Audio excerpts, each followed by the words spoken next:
Jiddu Krishnamurti. Čo urobíte so svojím životom? Čo hľadáte? Čo chcete? Kam smerujete? Jiddu Krishnamurti vyučoval mladých ľudí po celom svete a založil školy v Kalifornii, Anglicku a Indii. Keď je človek mladý, hovoril, musí byť revolucionár, nie iba revoltovať. Byť psychologicky revolučný znamená nepríjmať žiadne vzorce správania. Dalaj Lama nazýva Krishnamurtiho jedným z najväčších mysliteľov nášho veku. Časopis Time nazval Krishnamurtiho spolu s matkou Terezou a ďalšími jedným z 5 skutočných svetcov 20. storočia. Mám pocit, že Krishnamurtiho prínos pre našu dobu je v tom, že človek musí myslieť sám za seba a nenechať sa ovplyvniť žiadnymi vonkajšími náboženstvami či duchovnými autoritami. Van Morrison, hudobník. Počúvať ho a čítať jeho myšlienky znamená čeliť samému sebe a svetu prekvapujúcou sviežosťou včasného rána. Annie Morrow Lindbergh, poetka a spisovateľka. Krishnamurti zásadne ovplyvnil môj život a pomohol mi prelomiť osobné obmedzenia, ktoré som ja sám uvalil na svoju slobodu. Deepak Chopra, lekár a spisovateľ. Bolo to ako počúvať príhovor Budhu. Taká sila, taká prirodzená autorita. Aldous Huxley, spisovateľ. Predslov. Jiddu Krishnamurti, narodený v roku 1895, žil až do roku 1986. Jiddu Krishnamurti sa narodil indickým rodičom, vzdelanie získal v Anglicku a prednášal po celom svete. Odmietol sa hlásiť k akejkoľvek kaste, národnosti či náboženstvu a neviazal sa k žiadnej tradícii. Jeho učenie, ktoré je obsiahnuté vo viac ako 20 miliónoch slovách, bolo publikované vo viac než 75 knihách, na 700 audio a 1200 videozáznamoch. Doteraz sa predali viac ako 4 milióny výtlačkov, jeho kníh vydaných v 22 jazykoch. Spolu s Dalajlámom, matkou Terezou a ďalšími ho časopis Time vyhlásil za jedného z 5 skutočných svetcov 20. storočia. 65 rokov cestoval po celom svete a spontánne sa prihováral veľkým obecenstvám až do konca svojho života, keď mal 90. Hlavnou témou jeho príhovorov je odmietnutie všetkých duchovných a psychologických autorít vrátane jeho vlastnej. Hovoril, že človek sa musí oslobodiť od strachu, podmieňovania, autorít a dogiem prostredníctvom sebapoznania. Tvrdil, že to prinesie poriadok a skutočnú psychologickú zmenu. Násilný svet, ktorý je zamorený konfliktmi, sa nemôže pomocou žiadnej politickej, sociálnej alebo ekonomickej stratégie transformovať na život plný láskavosti, lásky a súcitu. Môže ho zmeniť iba premena jednotlivcov spôsobená ich vlastným pozorovaním bez nejakého gurua a organizovaného náboženstva. Krishnamurtiho povesť originálneho filozofa pritiahla tradičných a netradičných mysliteľov a tiež filozofov. Hlavy štátov, vynikajúci fyzici, ako napríklad David Bohm, prominentní lídri Organizácie spojených národov, psychiatri, psychológovia, náboženskí vodcovia a univerzitní profesori. Všetci sa zapájali do rozhovorov s Krishnamurtim. Študenti, učitelia a milióny ľudí z rôznych vrstiev si prišli vypočuť, čo hovorí a čítali jeho knihy. Prepojil vedu a náboženstvo bez použitia žargónu. Preto vedci aj nezasvetení ľudia dokázali porozumieť jeho debatám o čase, myslení, preniknutí do podstaty veci a o smrti. Založil nadácie v Spojených štátoch, v Indii, v Anglicku, v Kanade, v Španielsku. Ich hlavnou úlohou bolo ochraňovať toto učenie pred prekrúcaním a šíriť jeho prácu bez možnosti interpretovať alebo zbožťovať jeho učenie a osobu. Krishnamurtiho víziou pri zakladaní mnohých škôl v Indii, v Anglicku a v Spojených štátoch bolo, že vzdelávanie by malo klásť dôraz na pochopenie mysle a srdca, Nie iba na čisto akademické a intelektuálne zručnosti a na umenie života. Nie iba na techniky, ako si zarábať na živobytie. Krishnamurti povedal: škola je nepochybne miesto, kde sa človek učí o celistvosti života, o jeho jednote. Vynikať akademicky je určite potrebné, ale škola je viac než iba to.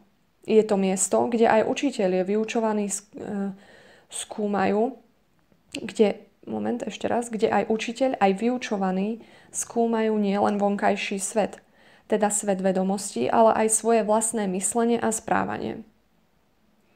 O svojej práci taktiež povedal: nie je potrebná a ani vyžadovaná nejaká viera. Nie sú žiadni nasledovníci, nie je nejaké uctievanie, žiadne presviečanie v nejakom smere ani žiadnym spôsobom. Preto sa môžeme stretnúť na rovnakej platforme, na rovnakej pôde, na rovnakej úrovni. Potom môžeme spoločne pozorovať mimoriadny jav ľudskej existencie.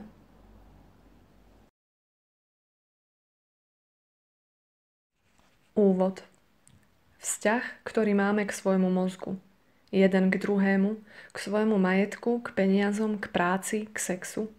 Všetky tieto dôverné vzťahy utvárajú spoločnosť. Náš vzťah k sebe samému a jeden k druhému, vynásobený 7,5 miliardami, tvorí svet. Všetky naše nazhromaždené predsudky, všetka naša izolovaná osamelosť, dohromady, všetky nenasýtené ambície, všetok fyzický a emocionálny hlad, všetok hnev a smútok v každom jednom z nás, to tvorí svet. Svet sa od nás nelíši. Svet sme my. Preto je to jednoduché, ak sa zmeníme my, každý jeden z nás zmeníme svet. Ak sa dokonca aj jeden z nás zmení, bude to mať reťazový efekt. Dobro je nákazlivé. V škole nás učia, že máme počúvať svojich rodičov a učiteľov. Možno taký postup dáva zmysel, ale tisíce generácií sa ešte stále psychologicky nenaučili, ako zastaviť utrpenie a ako zastaviť jeho spôsobovanie iným. Biologickú a vedeckú revolúciu nesprevádzala psychologická evolúcia. V škole sa môžeme naučiť všetko o tom, ako si zarábať na živobytie. Umenie života sa však musí naučiť každý sám. Život nám všetkým spôsobuje zranenia, prináša osamelosť, zmätok, pocity zlyhania a zúfalstva. Život prináša bolesť, či už preto, že ste chudobní, emocionálne chorí, trpíte násilím na uliciach alebo doma. Učia nás veľa vecí, ale zriedka to, ako si poradiť so šokom. Keď život prináša bolesť, jedna vec, ktorú nás neučia, je, že bolesť nám nespôsobuje život, ale naše vlastné reakcie na to, čo sa nám stáva. To náš strach, zakorenený v potrebe ochraňovať samých seba, nám spôsobuje bolesť. Chrániť telo je prirodzené, ale je prirodzené chrániť to, čo nazývame svojím ja? Čo je toto ja, ktoré je koreňom problému, psychologickej bolesti, ktorú cítime, keď sa ho snažíme ochraňovať? Ak hľadáte únik od mentálnej bolesti a zmätku iba v drogách, zábave, sexe, zanepráznenosti, ten bolestivý problém tam stále je, znásobený vyčerpaním a závislosťou. Pozornosť voči fungovaniu vášho ja, pochopenie toho strachu, túžob a hnevu sú prirodzené, ale nemusíte ich dať najavo a ani nemusíte mať všetko, čo chcete. Taký pohľad rozpúšťa mentálnu bolesť bez toho, aby ju zhoršoval. Musíme sa naučiť pochopiť svoje ja. Pochopiť, že je zdrojom našich problémov. Nenechať sa ním pohltiť, ale venovať pozornosť myšlienkam, pocitom, aktivitám tohto ja. Jeho biologickému, osobnému, rodovému a kultúrnemu podmieňovaniu. Toto je meditácia. Tieto prednášky a rukopisy vytvoril muž, ktorý žil rovnako ako iní veľkí spoločenskí outsideri. Rebeli, putujúci básnici, náboženskí filozofovia, ikonoklastickí mudrci, prelomoví vedci a psychológovia, veľkí cestujúci učitelia celého milénia. 65 rokov hovoril Krishnamurti o psychologickej slobode s každým, kto bol ochotný jeho odkaz počúvať.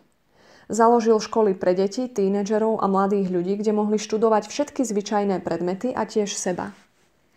V týchto školách, tak ako vo všetkých príhovoroch a rukopisoch, poukazuje na to, že nie naše vojny, či už vnútorné alebo vonkajšie, nás oslobodia, ale pravda o nás samých. Neexistuje žiadna cesta, žiadna autorita, žiadny guru, ktorého treba nasledovať. Máte v sebe schopnosť zistiť, kto ste, čo robíte so svojím životom, svojimi vzťahmi a svojou prácou. Musíte experimentovať s tým, čo sa v tejto knihe hovorí. Pravda niekoho iného znie iba ako názor, až kým to nevyskúšate na sebe. Musíte na seba pozrieť cez mikroskop, inak vám zostane iba prach slov, bez skutočného vnímania života.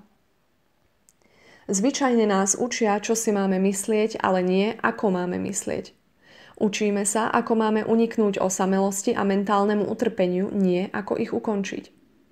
Všetky časti v tomto zväzku sú výberom z Krishnamurtiho kníh, z jeho zaznamenaných rozhovorov a verejných prednášok. Urobte experiment a prečítajte si túto knihu a ďalšie zdroje, ktorých zoznam je uvedený na konci a sami pre seba zistíte, čo sa stane. Posledná poznámka. K, ako tento učiteľ nazýval sám seba, sa často ospravedlňoval ženám za to, že vo svojich príhovoroch a rukopisoch používal slova on, jemu, jeho, muž. Do svojho učenia však zahrnul všetky ľudské bytosti. Dale Carlson, editor. Prvá časť. Vy a váš život. Kto ste? Pochopenie mysle. Zdá sa mi, že bez pochopenia spôsobu, akým myseľ funguje, človek nedokáže pochopiť a vyriešiť veľmi zložité problémy života. Toto pochopenie nemôže nastať prostredníctvom vedomostí z kníh. Myseľ je sama o sebe dosť zložitým problémom.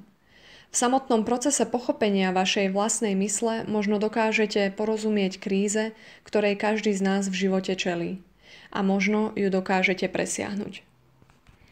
Zdá sa mi, že je veľmi dôležité pochopiť, akým spôsobom fungujú naše vlastné mysle. Čo je to myseľ?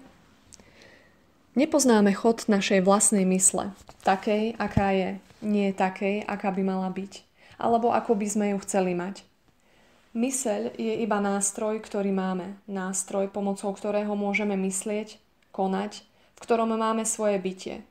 Ak nepochopíme chod mysle, ako funguje v každom z nás, akýkoľvek problém, ktorému musíme čeliť, sa stane zložitejším a ničivejším. Preto sa mi zdá, že pochopiť myseľ človeka je tá prvá najdôležitejšia úloha každého vzdelávania. Aká je naša myseľ, vaša a moja? Nie podľa názoru niekoho iného. Ak sa nedržíte môjho opisu mysle, ale vo chvíli, keď ma počúvate, naozaj pozorujete svoju vlastnú myseľ v činnosti, potom by možno bolo užitočné a stálo by to za to preskúmať celú otázku myslenia. Čo tvorí našu myseľ? Je to výsledok pomerov, stáročí, tradícií, tzv. Kultúry, sociálnych a ekonomických vplyvov, prostredia, myšlienok, dogiem, ktoré vám spoločnosť vštepuje do mysle prostredníctvom náboženstva, prostredníctvom tzv. Vedomostí a povrchných informácií. Nie je to tak?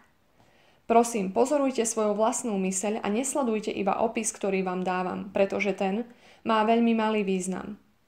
Ak dokážeme pozorovať fungovanie našej mysle, potom by sme možno mali byť schopní poradiť si s problémami života, ktoré nás znepokojujú. Myseľ je rozdelená na vedomie a nevedomie. Ak neradi používame tieto dva pojmy, môžeme použiť iné termíny, vonkajšia a skrytá, povrchové časti mysle a hlbšie vrstvy mysle. Celá vedomá a nevedomá časť, vonkajšia aj skrytá, celý proces myslenia, z ktorého iba časť si uvedomujeme a zvyšok, ktorá tvorí tú väčšiu časť, si neuvedomujeme, to všetko nazývame vedomím. Toto vedomie je výsledkom času. Je to výsledok stáročí ľudského snaženia. Od detstva nás nútia, aby sme verili určitým myšlienkam. Sme formovaní dogmami, presvedčeniami, teóriami. Každý z nás je formovaný rôznymi vplyvmi a z toho podmieňovania, z tých obmedzených a nevedomých vplyvov pramenia naše myšlienky a nadobúdame podobu komunistov, hinduistov, moslimov alebo vedcov. Myšlienka zjavne pramení v pamäti. Má pôvod v tradíciách a s týmto pozadím, vedomým aj nevedomým, povrchovými aj hlbšími vrstvami mysle pristupujeme k životu. Život je vždy v pohybe. Nikdy nie je bez pohybu. Ale naše mysle sú statické. Naše mysle sú podmienené, pripútané k dogmám, presvedčeniam, skúsenostiam, vedomostiam a sú nimi zovreté. S takou spútanou mysľou, s mysľou, ktorá je taká podmienená, tak silno spútaná, vstupujeme do života, ktorý je v neustálom pohybe. Život so svojimi mnohými zložitými a rýchlo sa meniacimi problémami nikdy nie je nehybný a každý deň, každú minútu vyžaduje svieži prístup. Preto je v našom živote neustály boj medzi mysľou, ktorá je podmienená a statická, a životom, ktorý je v neustálom pohybe. Presne to sa deje, nie je to tak? Nie len, že nastáva konflikt medzi životom a podmienenou mysľou, ale takáto myseľ v živote vytvára viac problémov. Nadobúdame povrchné vedomosti a osvojujeme si nové spôsoby, ako si podmaniť prírodu, vedu. Ale myseľ, ktorá obsahuje získané vedomosti, stále zostáva v podmienenom stave, je pripútaná k určitej forme presvedčenia. Preto náš problém nie je v tom, ako pristupovať k životu, ale ako sa môže myseľ so všetkým tým podmienovaním, so svojimi dogmami a presvedčeniami oslobodiť. Iba slobodná myseľ môže naplniť život. Nie taká, ktorá je pripútaná k nejakému systému, presvedčeniu alebo ku konkrétnym znalostiam. Nie je teda dôležité, aby sme nevytvárali viac problémov, aby sme ukončili trápenie, smútok a pochopili, ako fungujú naše vlastné mysle. Čo je to ja? Vieme vôbec, čo znamená ja?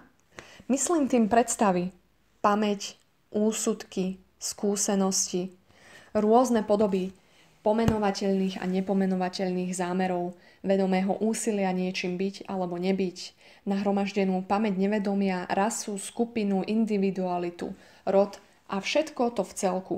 Či už sa to premieta navonok, do konania alebo ako duchovná cnosť.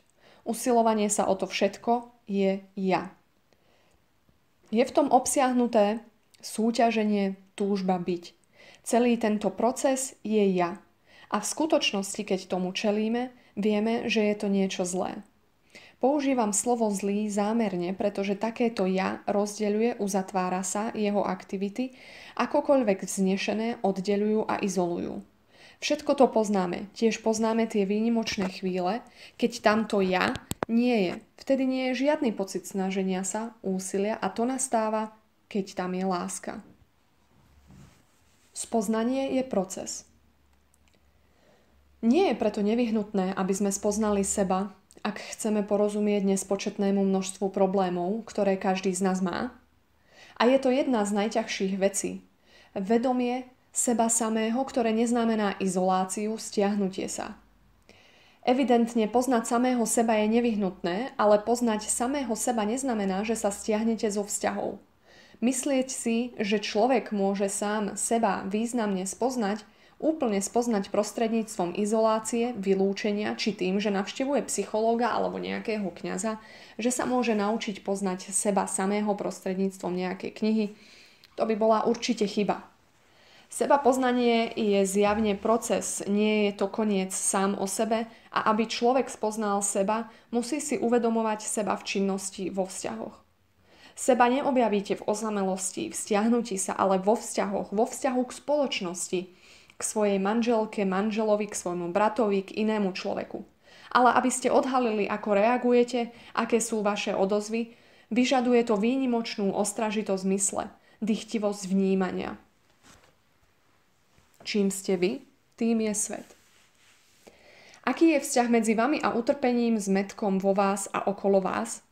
Nepochybne tento zmätok, toto trápenie nezačalo existovať len tak samo. Vy a ja sme ho vytvorili. Nie kapitalistická, ani komunistická, ani fašistická spoločnosť, ale vy a ja sme ho vytvorili vo vzťahu jeden k druhému. To, čím ste vnútri, ste premietali navonok do sveta. To, čím ste, čo si myslíte, čo cítite, čo robíte vo svojej každodennej existencii, sa premieta navonok a to utvára svet. Ak sa cítime nešťastne, zmetene, chaoticky vo svojom vnútri prostredníctvom projekcií, sa to stáva svetom. Stáva sa to spoločnosťou, pretože vzťah medzi vami a mnou, medzi mnou a inými je spoločnosť. Spoločnosť je výsledkom nášho vzťahu a ak je náš vzťah zmetený, egocentrický, plytký, obmedzený, národný, premietame to navonok a prinášame do sveta chaos. Čím ste vy, tým je svet. Preto sú vaše problémy problémami sveta. Nepochybne je to jednoduchý a základný fakt, nie je to tak? V našom vzťahu s jedným človekom alebo s mnohými sa zdá, že tento fakt vždy nejako prehliadame. Chceme dosiahnuť zmenu prostredníctvom systému alebo revolučných myšlienok a hodnôt vychádzajúcich zo systému, ale zabúdame, že ste to vy a ja, kto vytvára spoločnosť, kto spôsobuje zmätok či poriadok podľa toho, akým spôsobom žijeme. Preto musíme začať blízko, to znamená, že sa musíme zaoberať našou každodennou existenciou, našimi každodennými myšlienkami a pocitmi a činmi, ktoré sa odkrývajú v spôsobe, ako si zarábame na živobytie a v našich vzťahoch k myšlienkam a presvedčeniam. Váš zápas je zápasom ľudstva. Úplná, obohacujúca revolúcia nemôže nastať, kým vy a ja nepochopíme sami seba ako súhrnný proces. Vy a ja nie sme izolovaní jednotlivci, ale sme výsledkom zápasu celého ľudstva so svojimi ilúziami, rozmarmi, snahami, nevedomosťou, spormi, konfliktmi a utrpením. Človek nemôže začať meniť podmienky sveta bez toho, aby pochopil sám seba. Ak to vidíte, okamžite vo vás nastane úplná revolúcia, nie je to tak? Nie je potrebný žiadny guru, pretože poznanie samého seba nastáva z okamihu na okamih. Nie je to zhromažďovanie toho, čo sa hovorí, ani to nie je obsiahnuté v zásadách náboženských učiteľov. Keď odhaľujete sami seba vo vzťahu s inými z okamihu na okamih, vzťah má úplne iný význam. Vzťah je potom odhalením, neustálym procesom odhaľovania seba a z toho seba objavovania pramenia skutky. Sebapoznanie preto môže nastať iba prostredníctvom vzťahov, nie prostredníctvom izolácie. Vzťah je konanie a sebapoznanie je výsledkom uvedomovania si konania. Zmeňte seba a zmeníte svet. Zmena sveta nastáva prostredníctvom zmeny jednotlivca, pretože vaše ja je výsledkom a súčasťou celkového procesu ľudskej existencie. Aby ste mohli zmeniť seba, je nevyhnutné sebapoznanie. Bez toho, aby ste vedeli, kto ste, nemáte základ pre správne myslenie. A bez toho, aby ste poznali seba, nemôže nastať transformácia. Prečo sa meniť práve teraz? Neexistuje žiadny podstatný rozdiel medzi starými a mladými, pretože tí aj tí sú otrokmi svojich vlastných túžob a potešení. Zrelosť nie je záležitosťou veku, prichádza s porozumením. Planúci duch sebaspytovania je možno pre mladých jednoduchší, pretože tí starší sú dobití životom, konflikty ich vyčerpali a čaká ich smrť v rôznych podobách. To neznamená, že nie sú schopní funkčného sebaspytovania, ale iba to, že je to pre nich náročnejšie. Veľa dospelých je nezrelých, sú skôr detinskí a to je príčina, ktorá prispieva k zmätku a utrpeniu vo svete. Sú to títo starší ľudia, ktorí sú zodpovední za prevládajúcu ekonomickú a morálnu krízu. A jednou z našich nešťastných slabostí je to, že chceme, aby niekto iný za nás konal a zmenil smerovanie našich životov. Čakáme, že sa iní vzbúria a vybudujú niečo nové a my zostávame nečinní, až kým si nie sme istí výsledkom. Väčšine z nás najviac záleží na pocite bezpečia a úspechu a myseľ, ktorá hľadá bezpečie. Ktorá dychtí po úspechu, nie je inteligentná a preto nie je schopná celistvého konania.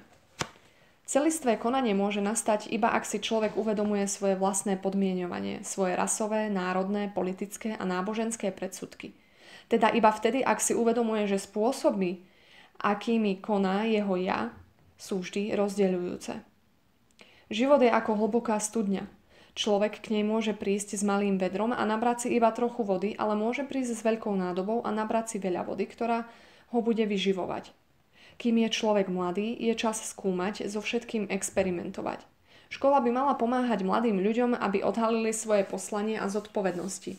Nemala by im natlačiť do mysle fakty a technické vedomosti. Mala by to byť pôda, z ktorej môžu ďalej rásť a rozvíjať sa, bez strachu, šťastne a všestranne. Myslenie nedokáže vyriešiť problém nášho ja. Čím viac o problémoch premýšľame, čím viac skúmame, analyzujeme a diskutujeme o tom, tým zložitejším sa stáva. Je teda možné pozrieť sa na problém ako na celok? Ako sa to dá? To je podľa mňa náš najväčší problém. Naše problémy sa znásobujú, bezprostredne nám hrozí vojna, v našich vzťahoch sú všetky možné druhy narušení, tak ako to všetko môžeme pochopiť celkovo. Evidentne to dokážeme vyriešiť, iba keď sa na to pozrieme ako na celok, nie po častiach, nie oddelenie. Kedy je to možné? Celkom určite je to možné iba vtedy, keď sa proces myslenia, ktoré má svoj zdroj v našom ja, ktoré vychádza z tradícií, podmieňovania, predsudkov, nádejí, zúfalstva skončí. Dokážeme toto ja pochopiť? Nie prostredníctvom analýzy, ale tak, že uvidíme veci také, aké sú. Uvedomíme si to ako fakt a nie ako teóriu. Nebudeme hľadať rozpustenie ja, aby sme dosiahli nejaký výsledok, ale budeme pozorovať svoju činnosť, svoje ja počas konania. Môžeme sa však na to pozrieť bez akejkoľvek snahy zničiť to, či podporiť to. To je ten problém, nie je to tak? Ak v každom jednom z nás stred tohto ja s jeho túžbou pomoci, pozícii, autorite, pretrvaní a seba záchove prestane existovať, potom sa naše problémy celkom isto skončia. Naše ja je problémom, ktorý myslenie nedokáže vyriešiť. Musí tam byť vedomie, ktoré nie je myslením, aby ste si bez odsudzovania alebo ospravedlňovania boli vedomí aktivít svojho ja. Stačí si to iba uvedomovať. Ak si to budete uvedomovať preto, aby ste zistili, ako vyriešiť nejaký problém, aby ste ho transformovali, aby to prinieslo nejaký výsledok, potom ste stále v poli toho ja. Preto, kým hľadáte nejaký výsledok, či už prostredníctvom analýzy vedomia, neustáleho skúmania každej myšlienky, stále ste v poli myslenia, ktoré je poľom vášho ja, vášho ega alebo toho, o čo sa snažíte. Kým existuje aktivita mysle, celkom iste tam nemôže byť láska. Tam, kde je láska, nie sú žiadne sociálne problémy.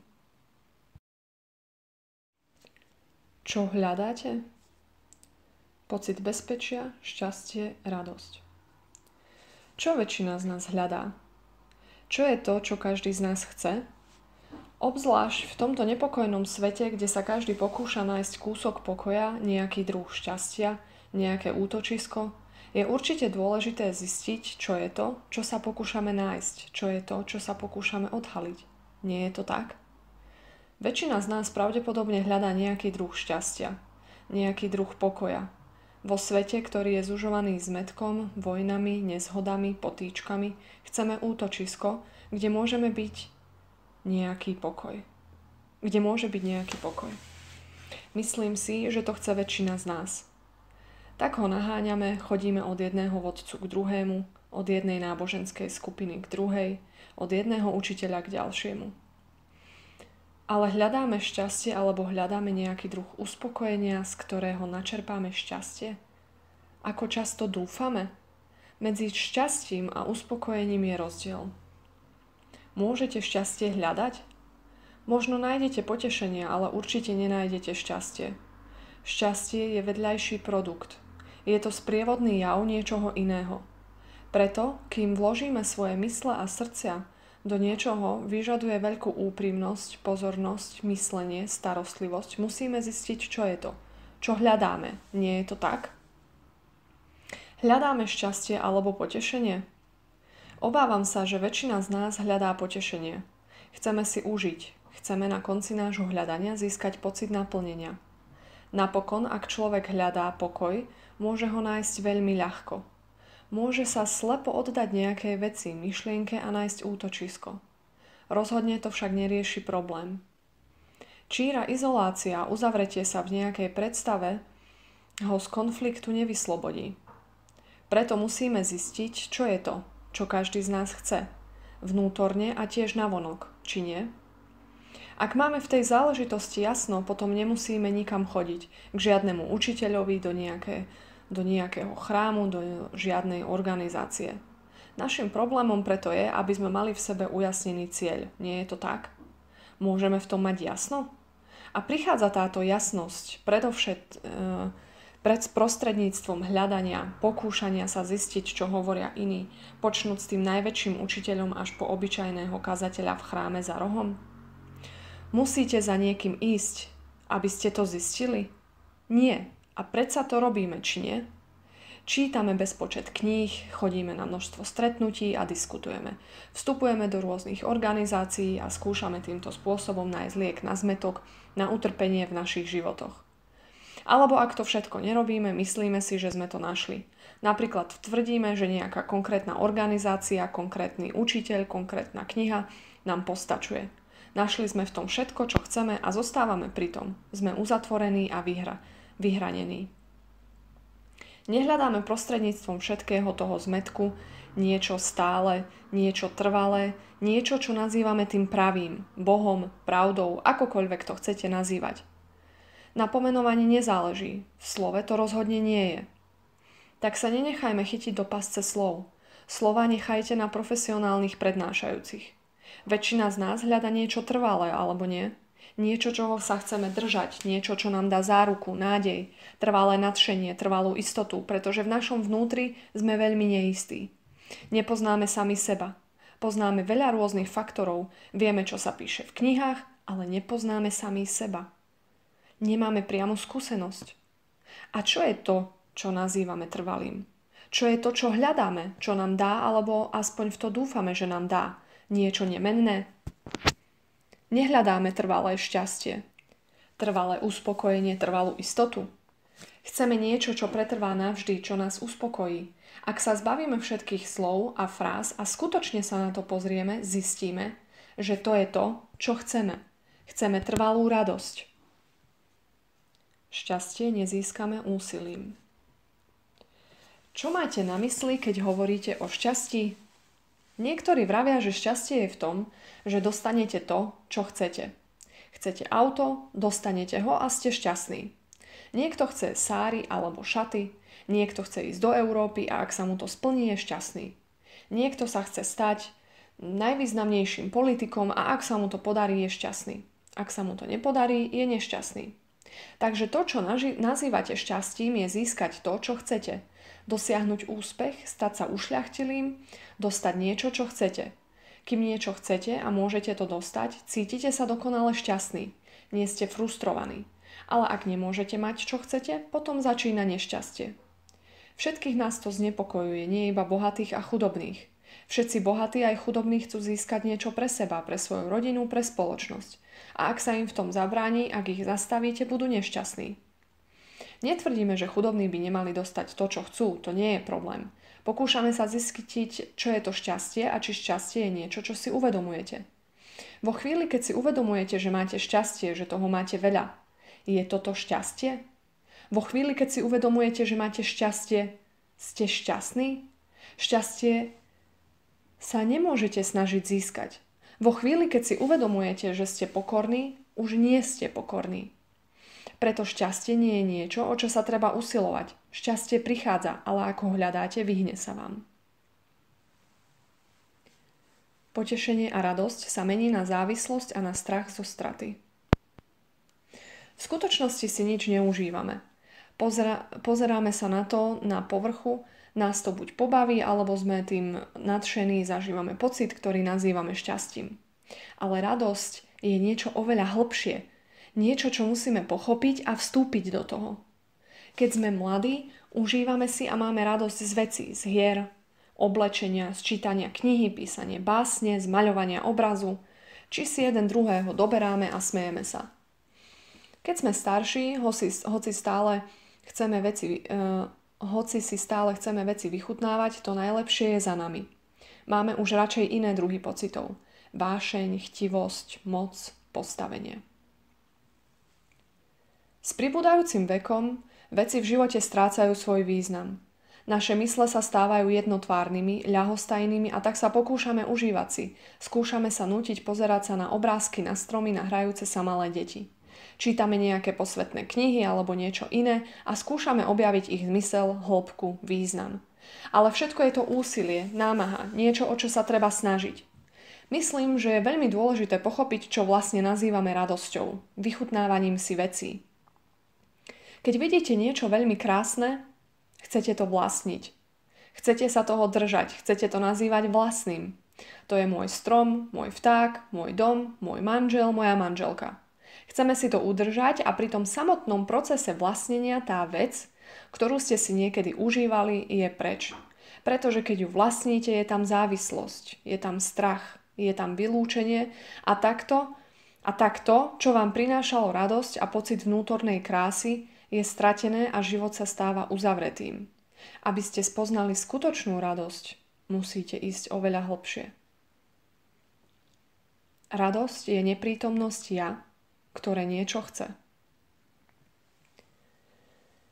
Môžeme postupovať od jedného vylepšenia k inému, od jednej nuancy k druhej, od jedného potešenia k ďalšiemu, ale stredom toho celého je naše ja. To ja, ktoré si užíva, ktoré chce viac šťastia. To ja, ktoré hľadá, pátra, túži po šťastí. To ja, ktoré sa urputne snaží, ktoré sa stáva stále viac kultivovanejším, ale nikdy nechce skončiť. Iba keď toto ja vo všetkých jeho jemných podobách dospeje ku koncu, potom nastane stav blaženosti, ktorú nemôžeme hľadať. Extáza, skutočná radosť, bez bolesti, bez úpadku. Teraz je vo všetkej tej našej radosti, vo všetkom šťastí úpadok, pretože za tým je bolesť, je za tým strach. Keď myseľ presiahne myšlienku mňa, toho, kto zažíva pozorovateľa mysliaceho, potom je tu možnosť šťastia, ktoré je nenarušiteľné.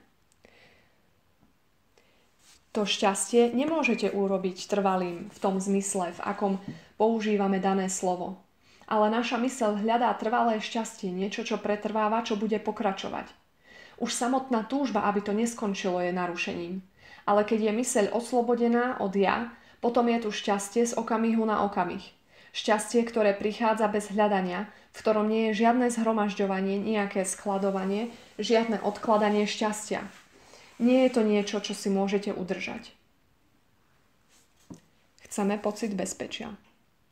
Je tu túžba po pocite bezpečia. Takáto potreba je pochopiteľná, ak stretnete divú zver, hada, alebo keď musíte dávať pozor pri prechádzaní cez cestu. Ale žiadna iná forma pocitu bezpečia neexistuje. Skutočne, keď sa na to pozriete bližšie, nič také nie je. Chceli by ste mať istotu pri svojej žene, deťoch, susedoch, vo vzťahoch, ak máte nejaké vzťahy. Ale v skutočnosti nemáte žiadnu istotu.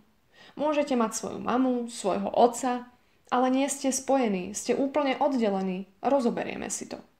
Nie je nejaká istota. Nejaká psychologická záruka, v žiadnom čase, na žiadnej úrovni a s nikým. Uvedomiť si to je tá najťažšia vec. Pri nikom nemáme žiadnu psychologickú istotu, pretože je to ľudská bytosť, tak ako vy. Je slobodná ako vy. Ale my chceme istotu vo vzťahoch prostredníctvom manželstva, prostredníctvom sľubov. Poznáte tie triky, ktoré jeden na druhého skúšame. Toto je očividný fakt. Netreba na to veľkú analýzu. Uvedomenie si pravdy o neistote. S touto neistotou sa nikdy nedostávame do kontaktu. Bojíme sa byť v úplnej neistote.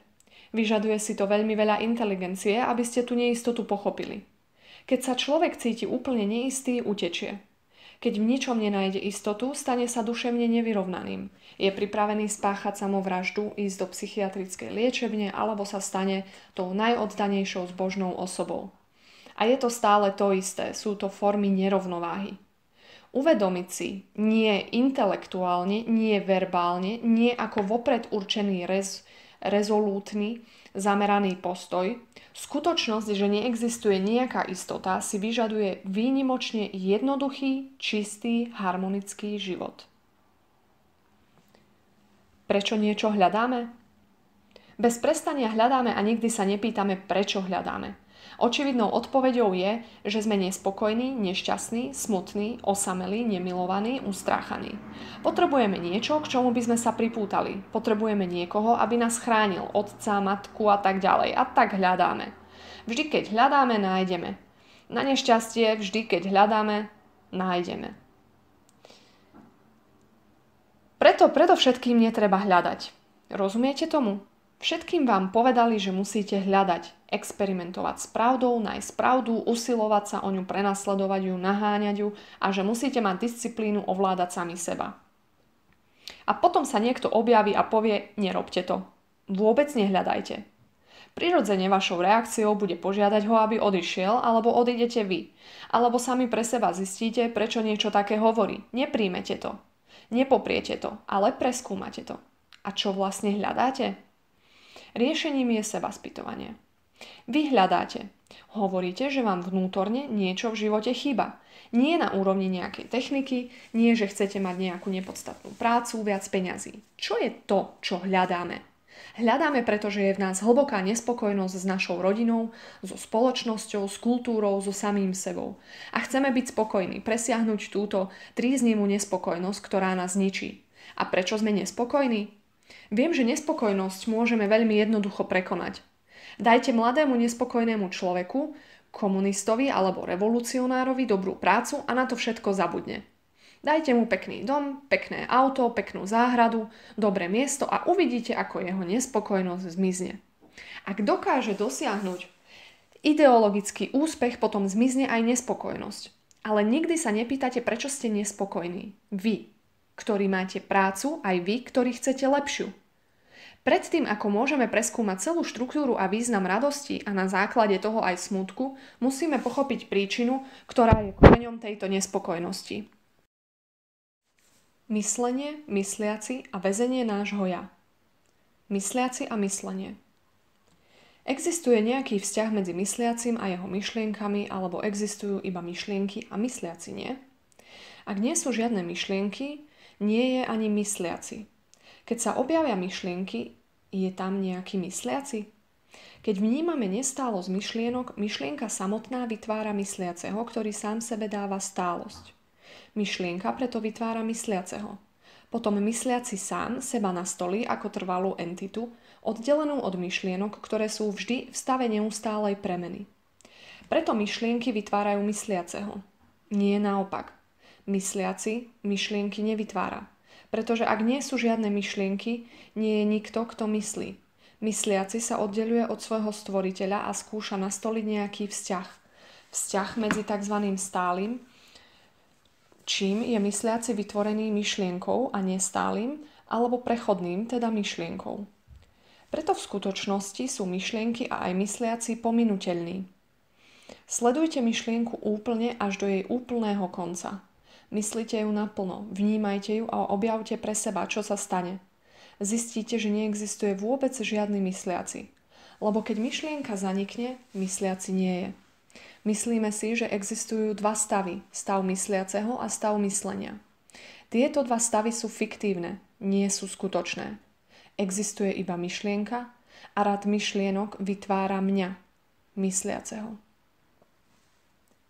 Myslenie je reakcia na nahromadené spomienky, rasy, skupiny, rodiny. Čo máme na mysli, keď hovoríme o myslení? Kedy premýšľate?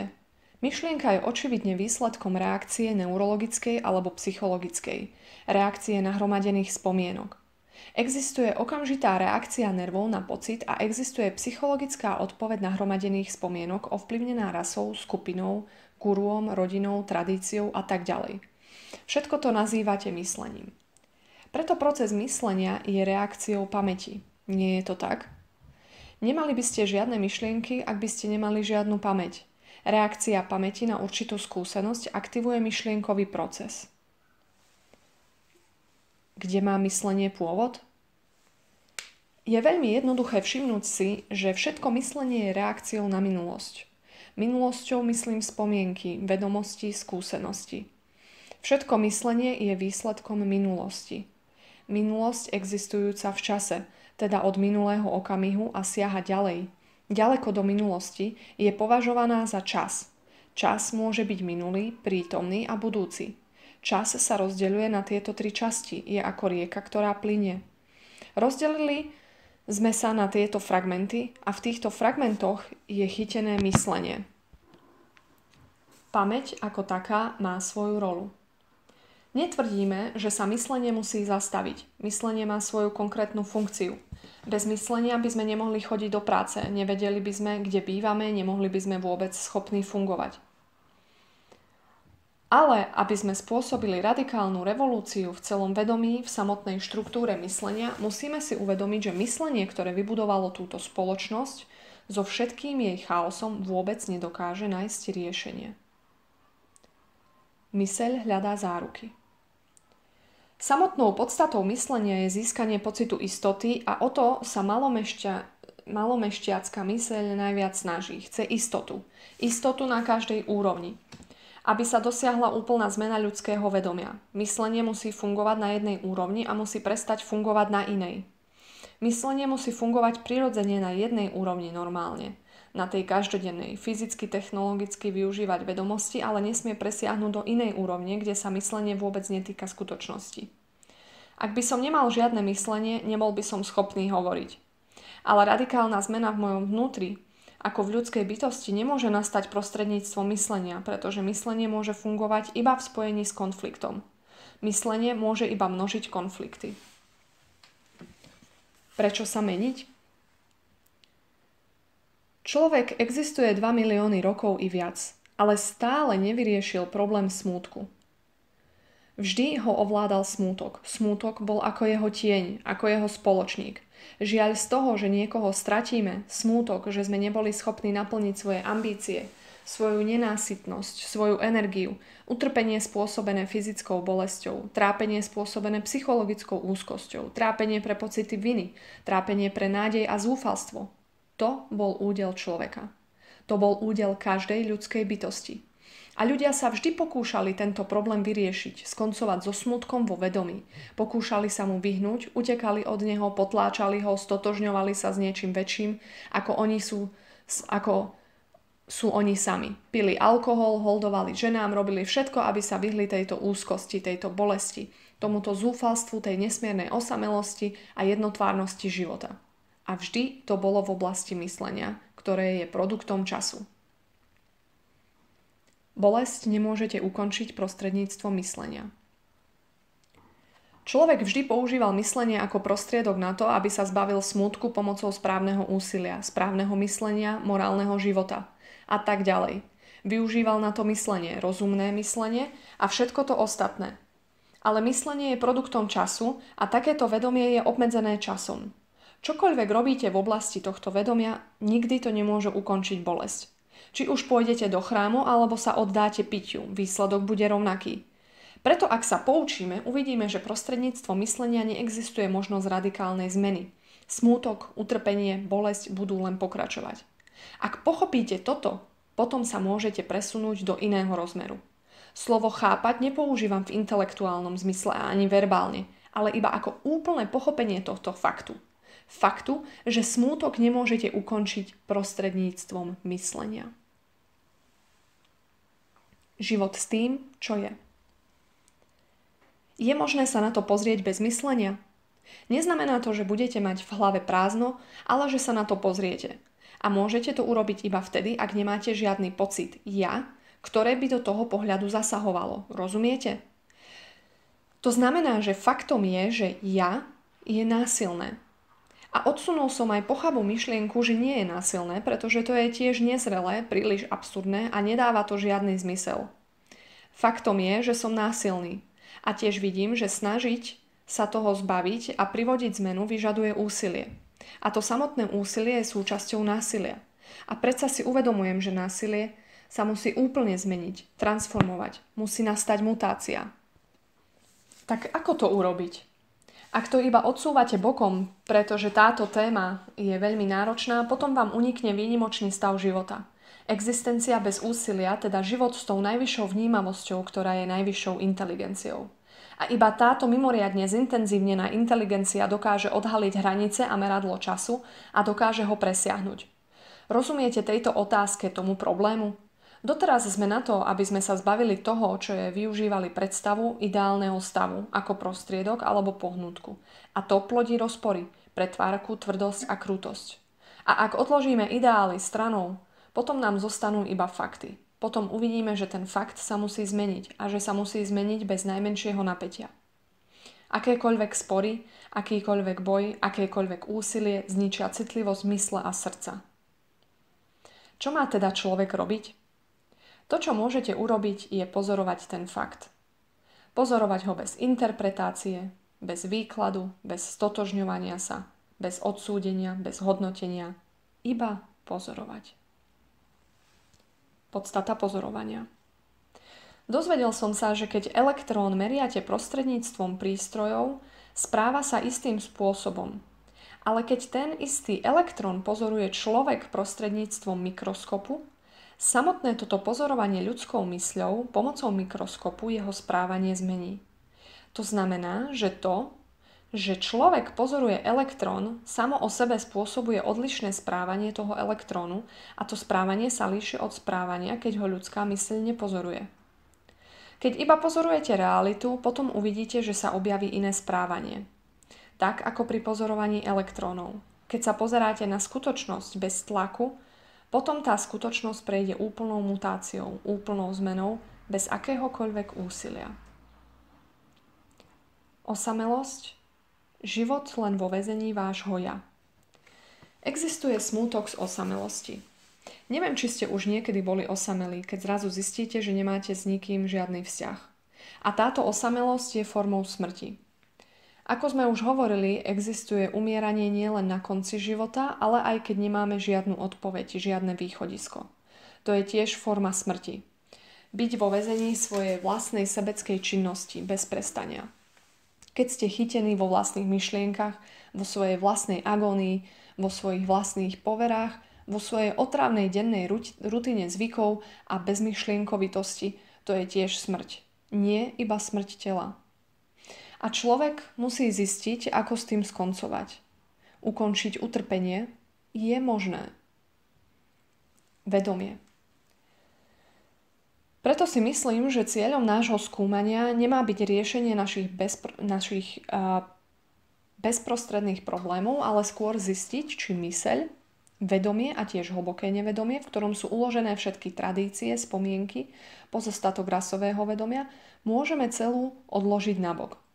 Myslím si, že to je možné, iba ak je myseľ schopná uvedomovať si, bez pocitu, že niečo požaduje, bez akéhokoľvek tlaku, iba si uvedomovať.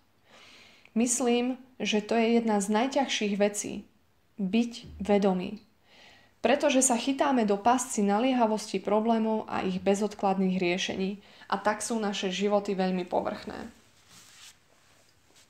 Správne premýšľanie a vedomie. Správne myslenie a správne premýšľanie sú dva odlišné stavy. Správne myslenie je iba podriadenie sa vzorcu, systému. Správne myslenie je statické, je v tom neustále napätie. Správne premýšľanie alebo skutočné premýšľanie je potrebné objaviť. Nedá sa to naučiť, nedá sa to natrénovať. Skutočné premýšľanie je pohyb seba poznania od jedného okamihu k druhému. Tento pohyb seba poznania existuje pri vedomých vzťahoch. Správne premýšľanie môže nastať iba vtedy, ak si uvedomujeme každú myšlienku a pocit. Neuvedomujeme si iba konkrétnu skupinu myšlienok a pocitov, ale všetky. Myslenie nikdy nemôže byť slobodné. Preto musíme veľmi jasne pochopiť, že naše myslenie je reakciou ľudskej pamäti a pamäť je mechanická. Vedomosti nikdy nie sú úplné a každé myslenie, ktoré pochádza z vedomostí, je obmedzené, čiastočné, nikdy nie je slobodné. Preto v myslení neexistuje žiadna sloboda. Ale môžeme začať objavovať slobodu, ktorá nie je procesom myslenia a myseľ si iba jednoducho uvedomuje všetky svoje konflikty a všetky vplyvy, ktoré sa jej dotýkajú. Pochopenie, inteligencia a revolúcia vo vašom živote. Intelekt nie je inteligencia. Tréning rozumových schopností nemá za následok inteligenciu. Inteligencia sa skôr objaví vtedy, keď človek koná v dokonalej harmónii, intelektuálne aj emocionálne. Medzi intelektom a inteligenciou je obrovský rozdiel. Intelekt je iba myslenie, ktoré funguje nezávisle od emócií. Keď intelekt bez ohľadu na emócie trénujete v určitom smere, človek môže mať vysoký intelekt, ale nemusí mať inteligenciu, pretože inteligencia v sebe zahŕňa prirodzenú schopnosť cítiť a rovnako aj uvažovať. Súčasťou inteligencie sú v rovnakej miere prítomné obidve tieto schopnosti, intenzívne a harmonicky. Súčasné vzdelávanie rozvíja intelekt. Ponúka stále viac vysvetlení o živote, stále viac teórií bez harmonických predností lásky. Takto sme si vypracovali prefíkané mysle, aby sme sa vyhli konfliktom. A tak sa uspokojíme s vysvetleniami, ktoré nám ponúkajú vedci a filozofi. Mysli, intelektu vyhovujú tieto bezpočetné vysvetlenia, ale inteligencii nie. Pre pochopenie je potrebné, aby myseľ a srdce konali v úplnej zhode. Kým nepristupujete k životu skutočne inteligentne a nielen využívate svoj intelekt, žiadny systém na svete človeka nezachráni pred neustálym zápasom o živobytie. Inteligencia a vedomie môžu spáliť všetky problémy. Myslenie je zjavne vždy podmienované. Nič také ako slobodné myslenie neexistuje. Myslenie nikdy nemôže byť slobodné, je výsledkom nášho podmieňovania, nášho pôvodu, našej kultúry, našej klímy, nášho sociálneho, ekonomického a politického pozadia. Knihy, ktoré čítate a cvičenia, ktoré robíte, vychádzajú vždy z nejakého prostredia a každé myslenie musí byť tiež výsledkom toho prostredia. Preto ak dokážeme byť vedomí, byť prítomní a dokážeme preskúmať, čo to značí, čo to znamená byť vedomí, možno budeme schopní zbaviť myseľ podmieňovania bez chcenia. Bez odhodlania zbaviť myseľ podmieňovania. Pretože vo chvíli, keď sa na to odhodláte, je tam entita, ktorá si to želá. Tá entita, ktorá hovorí, musím zbaviť svoju myseľ podmieňovania. Tá entita samotná je výsledkom vašej túžby dosiahnuť nejaký výsledok a už je tu konflikt. Je teda možné uvedomovať si naše podmieňovanie iba byť vedomým? V tom nie je vôbec žiadny konflikt. To vedomie samotné, ak to umožníme, môže možno spáliť všetky problémy. Pochopenie príde, keď mozog stíchne. Kedy teda nastane pochopenie? Kedy tomu porozumiete? Neviem, či ste si všimli, že pochopenie nastane, keď je myseľ veľmi tichá, hoc aj len na sekundu. Keď sa neformujú myšlienky, objaví sa záblesk porozumenia.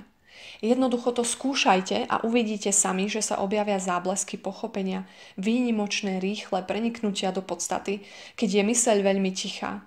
Keď myslenie nie je, keď myseľ nie je zaťažená vnútorným rámusom. Preto pochopenie čohokoľvek, moderného obrazu, dieťaťa, vašej manželky, vášho suseda alebo pochopenie pravdy, ktorá je vo všetkom, môže prísť iba vtedy, keď je myseľ veľmi tichá. Ale také ticho sa nedá kultivovať, pretože ak kultivujete tichú myseľ, nie je to tichá myseľ, je to mŕtva myseľ. Je nevyhnutné, aby ste mali tichú myseľ, pokojnú myseľ, aby ste dosiahli pochopenie pre tých, ktorí s tým všetkým experimentovali. Je to veľmi jasné. Čím viac sa o niečo zaujímate, čím viac máte úmysel niečomu porozumieť, tým jednoduchšia, jasnejšia a slobodnejšia je myseľ. Formovanie myšlienok ustúpi. Nakoniec myslenie sú slová a sú to slová, ktoré stoja v ceste. To vaša pamäť, obrazovka naplnená slovami, je tým, čo stojí medzi výzvou a odozvou. Sú to slová, ktoré reagujú na výzvu. To nazývame premýšľaním. Preto myseľ, ktorá rapoce formuje slová, nedokáže porozumieť pravde. Pravde v súvislostiach, nie abstraktnej pravde. Neexistuje žiadna teoretická pravda. Pravda je sotva postrehnuteľná. Vnímať jej jemnosť je ťažké. Pravda nie je teoretická. Prichádza tak rýchlo, tak nečakane, že myseľ ju nedokáže uchopiť. Prichádza nečakane ako zlodej uprostred noci. Nie vtedy, keď ste pripravení ju prijať. Vaše príjmanie je iba pozvánkou pre chtivosť. Preto myseľ, ktorá je chytená do siete slov, nedokáže porozumieť pravde. Inteligencia je oklieštená analyzovaním. Ak vám môžem niečo navrhnúť, tak prvá vec, ktorú treba urobiť, je zistiť, prečo rozmýšľate určitým spôsobom a prečo sa cítite tak, ako sa cítite. Nepokúšajte sa to meniť, neskúšajte analyzovať svoje myšlienky a emócie, ale uvedomte si, prečo premýšľate určitým navyknutým spôsobom a aké sú vaše motívy konať. Hoci môžete prostredníctvom analýzy odhaliť motív, hoci pomocou analýzy môžete niečo zistiť, nebude to skutočné. Bude to skutočné iba vtedy, keď si intenzívne uvedomujete myšlienky a emócie vo chvíli, keď sa objavujú. Potom uvidíte ich mimoriadnu jemnosť, ich jemnú chúlostivosť. Pokiaľ sa stotožňujete s musím a nesmiem, v tomto nutkaní rýchle putovanie myšlienok a emócií nikdy neodhalíte. A som si istý, že vás v škole vychovali pomocou musíš a nesmieš a zničili tak vaše myslenie a cítenie. Bolo nevyhnutné, že vás systém ochromí, že vás metódy, ktoré vaši učitelia používali, okliešťa. Preto zanechajte všetky tie musím a nesmiem. Neznamená to, že budete nemraví, ale začnete si uvedomovať myseľ, ktorá vždy hovorí ja musím a ja nesmiem. Potom sa tak, ako ráno rozkvitnú kvety, objaví inteligencia. Je tam, funguje, prináša schopnosť chápania. Oslobodenie sa od seba. Aby ste myseľ úplne oslobodili od podmieňovania, musíte vidieť jej celistvosť bez myslenia. Nie je to hlavolám, skúšajte to a uvidíte. Vidíte niekedy niečo bez myslenia? Počúvali ste niečo, pozerali ste sa na niečo bez toho, aby ste do celého procesu vniesli nejakú reakciu? Poviete, že je nemožné pozerať sa bez myšlienok. Poviete, že žiadna myseľ nemôže existovať bez podmieňovania. Keď to hovoríte, už ste sa s tou myšlienkou zablokovali, pretože skutočnosť je taká, že to neviete. Môžem sa teda pozerať? Môže si myseľ uvedomovať svoje podmieňovanie? Myslím, že môže. Prosím, skúste to. Dokážete si uvedomiť, že ste hinduista, socialista, komunista, že ste taký alebo onaký? Iba si to uvedomovať bez toho, aby ste hovorili, či je to správne alebo nesprávne. Iba pozorovať je ťažké, preto tvrdíme, že je to nemožné. Ja tvrdím, že to dokážete, iba keď si uvedomujete túto celistvosť svojho bytia. Bez reakcie na podmieňovanie, úplne hlboko. To je skutočné oslobodenie sa od seba. Nevedomosť je nedostatok sebapoznania. Nevedomosť je nedostatok poznania spôsobov vášho ja a táto neznalosť sa nemôže vytratiť prostredníctvom povrchných aktivít a vylepšení. Môže sa vytratiť iba tak, že si neustále uvedomujete pohyby a reakcie svojho ja vo všetkých jeho vzťahoch. To, čo si musíme uvedomiť, je, že prostredím nie sme iba podmienovaní, ale že my sme tým prostredím. Nie sme od neho oddelení. Naše myšlienky a reakcie sú podmienované hodnotami, ktoré nám vnútila spoločnosť, ktorej sme súčasťou. Ľudský mozog sa vydal nesprávnym smerom. Vidí seba oddelenie od toho, čo nepovažuje za seba. Nikdy nevidíme, že tvoríme s prostredím celok, pretože v nás existuje niekoľko entít, všetky sa točia okolo nás, okolo nášho ja. Naše ja tvorí niekoľko týchto entít, ktoré sú iba hromadou túžob, ktoré sa vynárajú v hlavnej postave v mysliacom po mojej vôli, podľa vôle toho ja. A preto sa vytvorí rozdelenie na to, čo som ja a čo nie som ja, na mňa a okolie či spoločnosť. Táto oddelenosť je začiatkom konfliktu, vnútorného aj vonkajšieho. Uvedomovanie si celého tohto procesu, vedomého aj skrytého, je meditácia. A prostredníctvom tejto meditácie sa presiahne naše ja s jeho túžbami a rozpormi. Seba poznanie je nevyhnutné, ak sa má človek oslobodiť od vplyvov a hodnôt, ktoré poskytujú tomu ja ochranu. A iba v tejto slobode je možné tvorenie. Pravda, Boh alebo to, o čo sa snažíte. Názory a tradície modelujú naše myšlienky a pocity od ranného veku, kedy sme najcitlivejší. Bezprostredné vplyvy a dojmy majú silné a trvalé následky a formujú celý priebeh nášho vedomého a nevedomého života. Prispôsobovanie sa začína v detstve prostredníctvom vzdelávania a vplyvu spoločnosti. Túžba napodobňovať je v našom živote veľmi silným faktorom, nie iba na povrchových úrovniach, ale aj v hĺbke. Nemáme takmer žiadne nezávislé myšlienky a pocity. Keď sa objavujú, sú to iba reakcie, preto nie sú oslobodené od zavedených vzorcov, preto v tých reakciách nie je žiadna sloboda.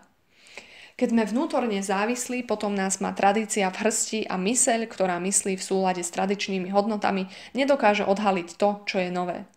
Tým, že sa prispôsobujeme, stávame sa primeranými imitátormi, kolieskami v krutej spoločenskej mašinérii. Záleží na tom, čo si myslíme my. A a nie na tom, čo od nás chcú iní, aby sme si mysleli. Keď sa prispôsobujeme tradícii, čo skoro sa staneme iba obyčajnými kópiami toho, kým by sme mali byť. Toto napodobňovanie toho, kým by sme mali byť, krmi strach a strach zabíja kreatívne myslenie. Strach otupuje myseľ a srdce, preto nie sme ostražití voči celkovému významu života. Stali sme sa necitlivými k vlastnému utrpeniu, k letu vtákov, k úsmevom a k utrpeniu iných. Vedomosti, múdrosť a inteligencia. Vedomosti sa s inteligenciou nedajú porovnávať, znalosti nie sú múdrosťou.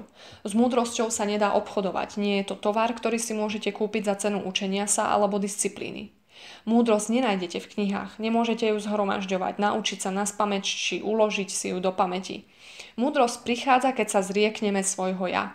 Mať otvorenú myseľ je dôležitejšie než štúdium a môžeme mať otvorenú myseľ, no nie tak, že do nej natlačíme informácie, ale tak, že si budeme uvedomovať myšlienky a pocity, starostlivo pozorovať seba a čo na nás vplýva. Tak, že budeme počúvať iných, pozorovať bohatých, aj chudobných, mocných, aj prostých ľudí. Múdrosť neprichádza prostredníctvom strachu a potláčania, ale prostredníctvom pozorovania a porozumenia každodenným udalostiam v ľudských vzťahoch. Inteligencia je dôležitejšia než intelekt, pretože je to spojenie rozumu a lásky, ale inteligencia môže prísť iba vtedy, ak je tu seba poznanie, hlboké porozumenie celkového diania u človeka. Musíme si byť vedomí svojho podmieňovania a reakcií, ktoré prináša kolektívnych aj osobných. Iba keď si úplne uvedomujeme aktivity svojho ja s jeho protichodnými túžbami a snahami, jeho nádejami a strachmi, potom existuje možnosť, že presiahneme svoje ja. Iba láska a správne myslenie prinesú skutočnú revolúciu vo vašom vnútri. Únik, zábava, potešenie. Vďaka technológiám máme stále viac voľného času.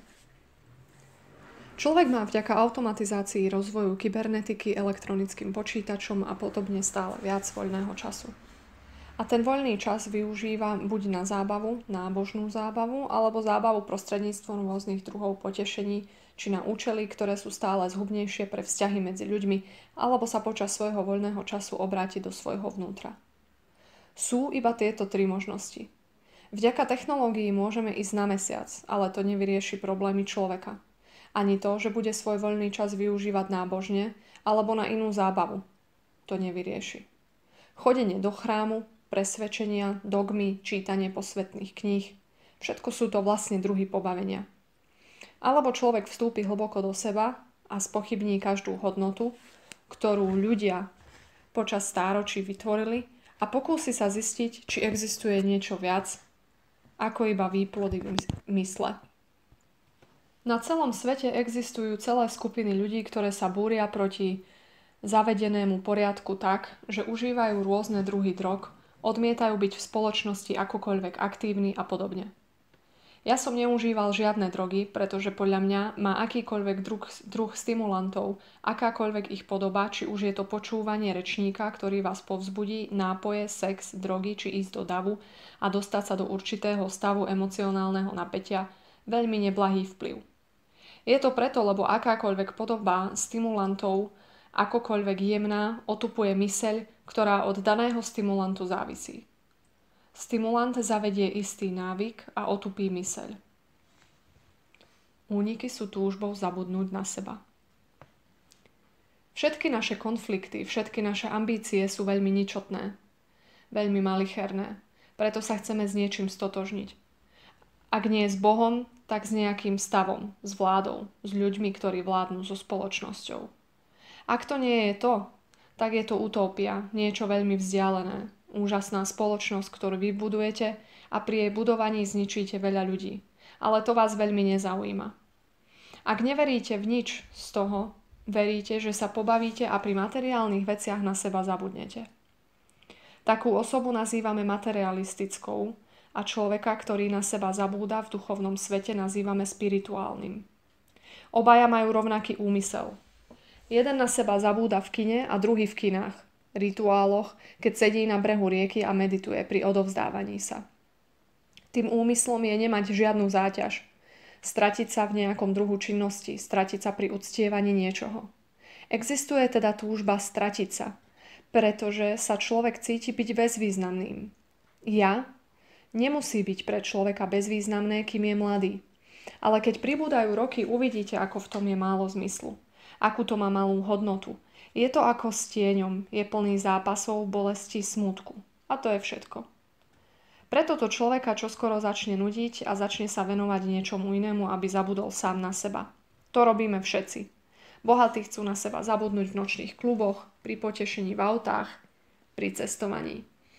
Múdri chcú na seba tiež zabudnúť a tak začnú niečo vymýšľať, aby mali výnimočné presvedčenia.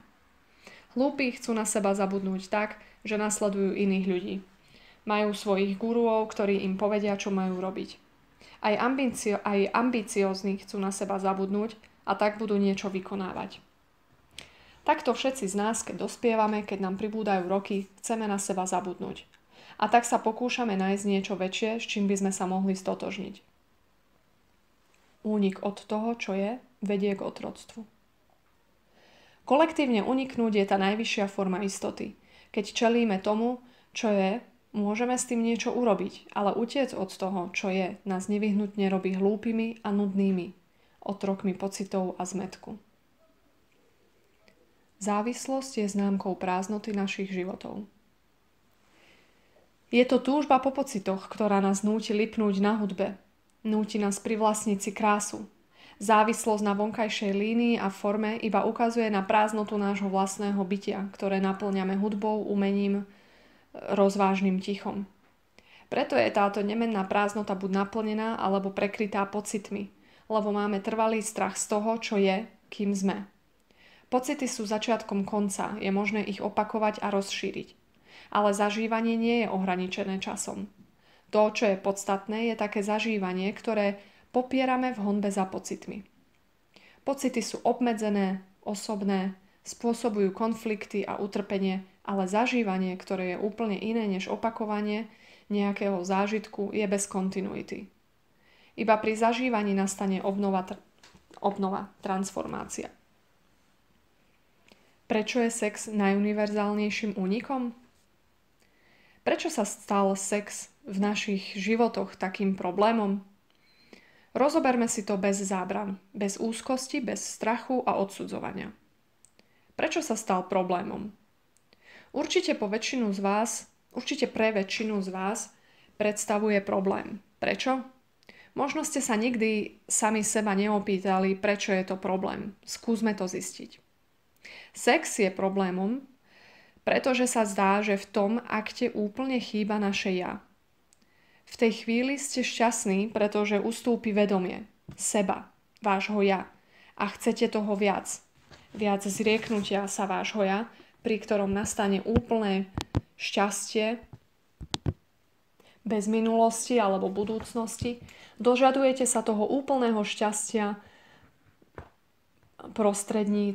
prostredníctvom úplného splynutia, zjednotenia. Prirodzene sa to stáva na najvyš dôležitým. Nie je to tak, pretože je to niečo, čo mi prináša čistú radosť, úplné zabudnutie na seba. Chcem toho stále viac. A prečo toho chcem viac? Pretože všade inde som v konflikte, všade inde na všetkých úrovniach existencie posilňujeme svoje ja. Ekonomicky, sociálne, nábožensky neustále nastáva posilňovanie vedomia vlastného ja, ktoré je tým konfliktom. Napokon si uvedomujete sami seba iba vtedy, keď nastane konflikt. Vedomie seba je vo svojej samotnej podstate výsledkom konfliktu, preto všade inde sme v konflikte. Vo všetkých našich vzťahoch k majetku, k ľuďom a k myšlienkam existuje konflikt, bolesť, boj, utrpenie, ale pri tomto jednom akte sa to všetko úplne zastaví. Prirodzene toho chcete viac, pretože vám to prináša šťastie. Zatiaľ, čo všetko zvyšné vás vedie k utrpeniu, chaosu, konfliktu, zmätku, nepriateľstvu, vojne, ničeniu. Preto sa sexuálny akt stáva na najvyš významným, na najvyš dôležitým. Problémom preto nie je sex, to je nepochybné, ale to, ako sa oslobodiť od svojho ja. Zakúsili ste stav bytia, pri ktorom ja nie je. Hoci iba na pár sekúnd, hoci iba na deň. Robíte, čo si želáte a keď tam je ja, je tam konflikt. Je tam utrpenie, je tam spor. Preto neustále túžime zažiť viac z toho stavu, keď sme oslobodení od seba. Ale hlavným problémom je konflikt na rôznych úrovniach a ako vylúčiť ja. Hľadáte šťastie, ten stav, v ktorom ja so všetkými svojimi rozpormi nie je, ktorý na chvíľu nájdete v tom akte. Alebo sa podriadite disciplíne, bojujete, kontrolujete, dokonca sa zničíte prostredníctvom potláčania. Čo znamená, že hľadáte oslobodenie sa od konfliktu, pretože keď ustúpi konflikt, je tu radosť. Ak sa dokážeme oslobodiť od konfliktu, objaví sa šťastie na všetkých rôznych úrovniach existencie. Čo je zlé na potešení? Prečo by človek nemal mať potešenie? Vidíte nádherný západ slnka, krásny strom, rieku, ktorá sa divoko stáča, alebo nádhernú tvár a pozrieť sa na to vám prináša veľké potešenie, radosť. Čo je na tom zlé? Zdá sa mi, že zmätok a utrpenie začínajú vtedy, keď sa tá tvár, tá rieka, ten oblak, tá hora stanú spomienkou a táto spomienka potom požaduje, aby to potešenie bolo častejšie. Chceme, aby sa také veci opakovali. Všetci to poznáme. Okúsili ste určite potešenie alebo ste zažili pri niečom radosť a chcete, aby sa to zopakovalo. Či už je to sexuálne, umelecké, intelektuálne alebo niečo úplne iné. Chceme, aby sa to opakovalo a myslím si, že práve vtedy potešenie začína zatemňovať myseľ a vytvárať hodnoty, ktoré sú falošné, neskutočné. Je dôležité, aby sme potešenie pochopili, nie sa ho pokúšali zbaviť. To je príliš hlúpe. Nikto sa nechce zbaviť potešenia, ale pochopiť jeho podstatu a štruktúru je nevyhnutné. Pretože ak je život iba potešením a ak to je to, čo človek chce, potom s potešením prichádza aj utrpenie, zmätok, ilúzie, falošné hodnoty, ktoré vytvárame a preto nám chýba jasnosť. Keď sa túžba po potešení nenaplní. Rozumiete potešeniu zo sebarealizácie, potešeniu z toho, že ste niekým alebo že ste svetoznámy autor, maliar, významný človek? Rozumiete potešeniu z nadvlády, z peňazí, z toho, že zložíte sľub chudoby, potešeniu zo zažívania mnohých vecí? A vidíte, že keď to potešenie nedosiahnete, potom začína frustrácia, roztrpčenosť, cynizmus? Človek si preto musí všetko toto uvedomovať nie iba fyzicky, ale psychologicky a začne sa pýtať, aké miesto má túžba, pokiaľ ide o potešenie? Je potešenie únikom z osamelosti? Existujú dva druhy prázdnoty. Prázdnota, v ktorej sa myseľ pozerá na seba a hovorí, som prázdna. A potom je skutočná prázdnota. Existuje prázdnota, ktorú chcem naplniť, pretože sa mi tá prázdnota nepáči. Tá osamelosť, izolácia, pocit, že človek je od všetkého úplne odrezaný. Každý z nás musel zažiť ten pocit, či už na povrchu, náhodou alebo veľmi intenzívne, a keď si človek začne ten pocit uvedomovať, očividne z neho uniká, pokúša sa ho zakryť vedomosťami alebo pomocou vzťahu. Dožaduje sa dokonalého spojenia medzi mužom a ženou a všetkého ostatného. Toto sa v skutočnosti deje. Nie je to tak? Ja si nič nevymýšľam. Ak niekto pozoroval sám seba, vstúpil trochu do svojho vnútra, nie do nesmiernej hĺbky, to prichádza oveľa neskôr, potom vie, že to je fakt. Tak človek začne zisťovať, že tam, kde je pocit nesmiernej osamelosti, je táto prázdnota vytvorená mysľou a tá sa pozerá na seba ako na prázdnu. A tiež sa objaví potreba nesmierny ťah naplniť ju, získať niečo, čím ju môžete prekryť. Preto si človek vedome alebo nevedome uvedomuje tento stav. Nerád používam slovo prázdnota, pretože prázdnota je nádherné slovo. Veci ako pohár alebo miestnosť sú užitočné, keď sú prázdne, ale ak je pohár plný alebo miestnosť je preplnená nábytkom, potom sú nepoužiteľné. Väčšina z nás, keď sme prázdni, naplníme sa rôznymi druhmi rámusu, potešením a všemožnými druhmi únikov. Pochopiť potešenie neznamená zriecť sa ho. Bez pochopenia tohto potešenia trápenie nikdy neskončí. Pochopiť potešenie neznamená zrieť sa ho, pretože potešenie je jednou zo základných požiadaviek života, tak ako pôžitok. Keď vidíte nádherný strom, krásny západ slnka, milý úsmev na tvári, svetlo, ktoré sa odráža na listoch stromu, potom si to skutočne užívate. Je to veľká radosť. Nevnášajte do toho myslenie. Keď vidíte niečo výnimočne nádherné, plné života a krásy, nesmiete nikdy dovoliť, aby do toho vstúpilo myslenie. Pretože vo chvíli, keď sa toho dotkne myseľ, zmení to na potešenie a potom sa objaví potreba potešenia. A chce ho viac a viac. A keď ho nedostane, nastane konflikt a po ňom príde strach. Je teda možné pozerať sa na niečo bez myslenia? Prečo by sme sa mali zmeniť? Zmeňte seba a zmeníte svet. Aby ste pochopili sami seba, čo už samo o sebe spôsobí radikálnu revolúciu a oživenie, musíte najskôr chcieť pochopiť celý proces.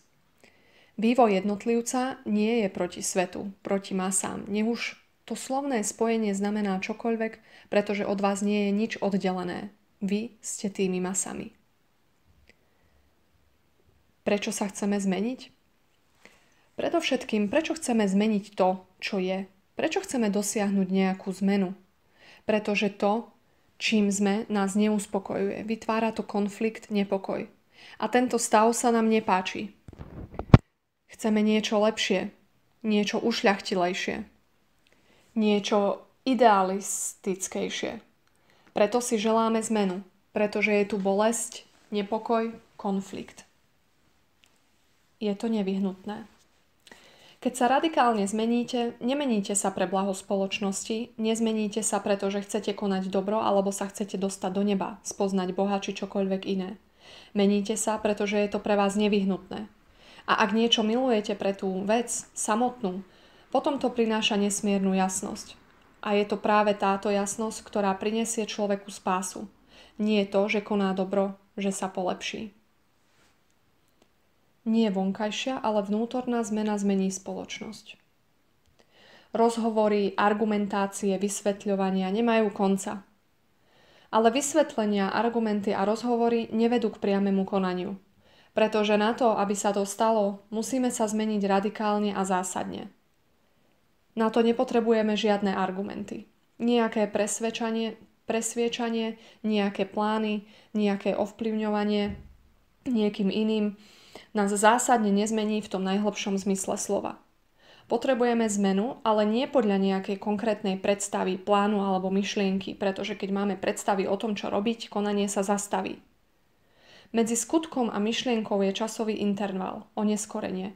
A v tom časovom intervale sa objaví buď odpor, prispôsobovanie sa, alebo napodobňovanie predstavy či plánu a pokusy premeniť to na skutočnosť. Väčšina z nás práve to po celý čas robí. Vieme, že sa musíme zmeniť. Nie navonok, ale vnútorne. Psychicky. Vonkajších zmien je veľa. Nútia nás prispôsobiť sa určitým vzorom činnosti, ale na to, aby sme sa postavili výzvam každodenného života, musí nastať hlboká revolúcia. Väčšina z nás má nejakú predstavu, presvedčenie o tom, aký by sme mali alebo mohli byť, ale nikdy sa zásadne nezmeníme. Myšlienky a predstavy o tom, aký by mal človek byť, nás nezmenia vôbec. Zmeníme sa iba vtedy, ak je to absolútne nevyhnutné a nikdy priamo nevidíme potrebu zmeny. Keď sa chceme zmeniť, je v tom veľa konfliktov a odporu a strácame veľa energie tým, že vzdorujeme a vytvárame bariéry. Ak chceme žiť v dobrej spoločnosti, musia sa zmeniť ľudské bytosti. Vy a ja musíme nájsť energiu, popud, vitalitu, aby sme spôsobili túto radikálnu transformáciu mysle a to nie je možné, ak nemáme dosť energie. Potrebujeme veľa energie, aby sme dosiahli zmenu vo svojom vnútri, ale strácame ju prostredníctvom konfliktov, vzdoru, tým, že sa prispôsobujeme, že sa tým zmierujeme, že sme poslušní. Keď sa pokúšame prispôsobiť nejakému obrazu, je to strata energie. Aby sme si zachovali energiu, musíme si byť vedomí seba, teda toho, ako mrháme energiou. Je to odveký problém, pretože väčšina ľudských bytostí je pohodlná.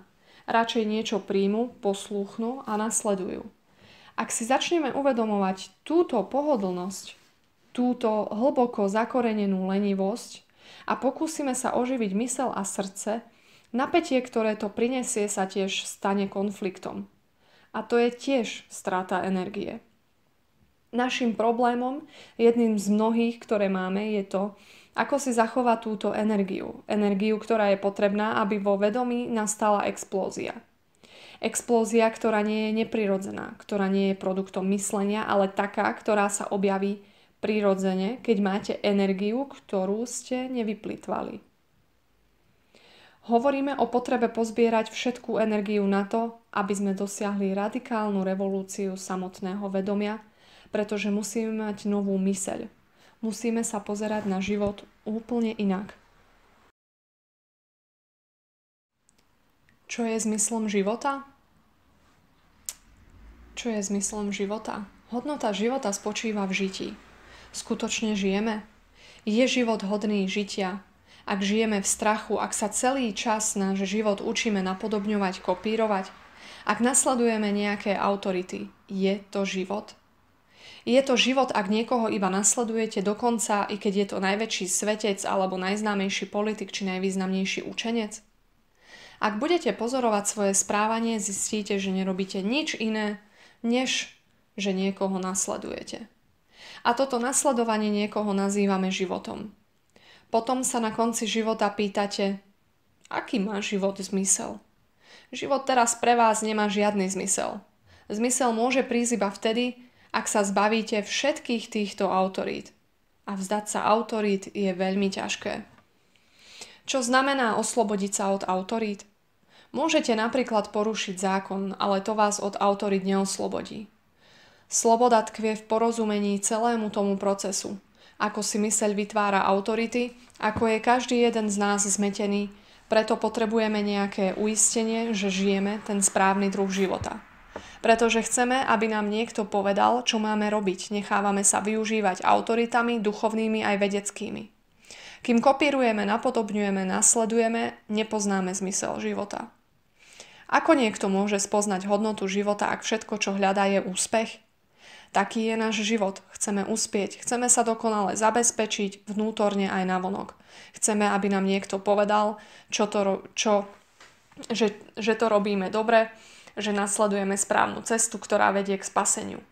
Celý náš život nasledujeme nejakú tradíciu. Tradície, ktoré pochádzajú zo včerajška, majú tisíce rokov a každú skúsenosť pretvárame podľa nejakej autority, aby nám to pomohlo dosiahnuť nejaký výsledok. Preto nepoznáme hodnotu života. Všetko, čo poznáme, je strach. Strach, čo niekto povie. Strach zo zomierania. Strach, že nedostaneme to, čo chceme. Strach, že spáchame niečo zlé. Strach, že urobíme niečo dobré. Naše mysle sú také zmetené, také uväznené v teóriách, že nedokážeme opísať, aký má život pre nás význam. Život je niečo výnimočné. Keď sa niekto pýta, aký má život zmysel, chce počuť definíciu. Lenže všetko, čo sa tým dozvie, je len tá definícia. Iba slova, ale nepozná hlbší význam. Výnimočnú bohatosť, vnímavosť voči nádhere, nesmiernosť žitia. Čo je to život? Keď diskutujeme o zmysle života, musíme zistiť, čo máme na mysli. Keď povieme život a čo myslíme, keď povieme zmysel. Nie je to iba to, čo je napísané v slovníku, ale hodnota, akú týmto slovám pripisujeme. Život v sebe nepochybne zahŕňa každodennú činnosť, každodenné myslenie, každodenné pocity. Nie je to tak? Prináša so sebou boje, bolesti, úzkosť, podvody, obavy, rutinu v kancelárii, v obchode, v byrokracii a tak ďalej. Všetko to je život, alebo nie? Životom nemyslím iba jednu vrstvu vedomia, ale celý proces existencie, ktorý utvára náš vzťah k veciam, k ľuďom, k myšlienkam. To mám na mysli, keď poviem život. Nemyslím tým niečo abstraktné. Ak toto znamená slovo život, má potom život nejaký zmysel? Alebo pretože nerozumieme tomu, ako život funguje, každodennej bolesti, úzkosti, strachu, ambíciám, nenasýtenosti. Pretože nerozumieme každodennému fungovaniu existencie, chceme, aby to malo zmysel? Niekde ďaleko alebo blízky alebo vzdialený. Chceme nejaký zmysel, aby sme svoj každodenný život mohli nasmerovať k tomu cieľu. To zrejme máme na mysli, keď hovoríme o zmysle. Ale keď rozumiem tomu, ako žiť, potom samotný život je sám o sebe postačujúci. Nie je to tak? Nakoniec o zmysle života sa rozhodujem podľa svojich predsudkov, potrieb, túžob, záľub. Sú to preto moje túžby, ktoré utvárajú zmysel. To nepochybne nie je zmysel života. Čo je dôležitejšie, nájsť zmysel života alebo oslobodiť samotnú myseľ od jej vlastného podmieňovania a potom ho preskúmať. A možno keď sa myseľ oslobodí od svojho vlastného podmieňovania, tým zmyslom je samotná sloboda. Pretože napokon iba ak je človek slobodný, môže odhaliť pravdu. Preto prvým nevyhnutným predpokladom je sloboda, nie hľadanie zmyslu života. Aký má život cieľ? Aká je hodnota života? Aký je jeho význam? Prečo si kladiete takú otázku? Pýtate sa na to, keď je vo vás chaos a okolo vás je zmätok, neistota. Keď ste neistí, chcete niečo, čo je isté. Chcete istý význam života, určitý cieľ, pretože vo svojom vnútri ste neistí. Dôležité nie je to, aký je cieľ života, ale aby ste porozumeli tomu zmätku, v ktorom sa nachádzate, tomu nešťastiu, strachu a tomu všetkému. Nerozumieme zmätku, ale iba sa ho chceme zbaviť. To skutočné je tu, nie niekde tam. Človek, ktorý je znepokojený, sa nepýta na zmysel života. Usiluje sa objasniť si ten zmätok a smútok, v ktorom je chytený. Pochopiť naše každodenné muky nie im uniknúť. Aby sme pochopili úplný význam života, musíme pochopiť každodenné utrpenia nášho zložitého života. Nemôžeme z nich unikať. Každý z nás musí porozumieť spoločnosti, v ktorej žijeme, nie cez nejakého filozofa, nie prostredníctvom nejakého učiteľa, gurua. Náš spôsob života sa musí zmeniť, úplne zmeniť. Myslím, že to je tá najdôležitejšia vec, ktorú musíme urobiť, nič iné. Prečo sme nažive? Pýtajúci sa. Žijeme, ale nevieme prečo. Toľkým z nás sa zdá, že život nemá žiadny zmysel. Môžete nám povedať niečo o význame a zmysle nášho života? Krishnamurti. Prečo kladiete túto otázku? Prečo ma žiadate, aby som vám povedal, aký má život význam? Zmysel? Čo považujeme za život? Má život nejaký význam, nejaký zmysel? Nie je samotný život tým zmyslom, jeho vlastným významom? Prečo chceme viac? Pretože sme so životom nespokojní. Náš život je taký prázdny, taký prízemný, taký jednotvárny. Robíme rovnakú vec stále dookola. Chceme niečo viac. Niečo, čo presahuje to, čo robíme. Pretože náš každodenný život je taký prázdny, taký nezaujímavý, taký bezvýznamný, taký nudný, taký neznesiteľne hlúpy. Hovoríme, že život musí mať nejaký hĺbší zmysel a preto kladiete túto otázku. Človek, ktorý žije bohatý život, ktorý vidí veci také, aké sú a je spokojný s tým, čo má, určite nie je zmetený. Má jasno, preto sa nepýta na zmysel života. Preňho je život samotný začiatkom aj koncom. Pretože je náš život prázdny, našim problémom je, že chceme nájsť zmysel života a usilovať sa oň. Taký zmysel života môže byť iba obyčajnou myšlienkou bez reálneho podkladu. Keď zmysel života naháňa hlúpa, nezaujímavá myseľ, prázdne srdce, tak aj ten zmysel bude prázdny. Preto náš zmysel je v tom, ako urobiť svoj život bohatým nie prostredníctvom peňazí a iných statkov, ale vnútorne bohatý.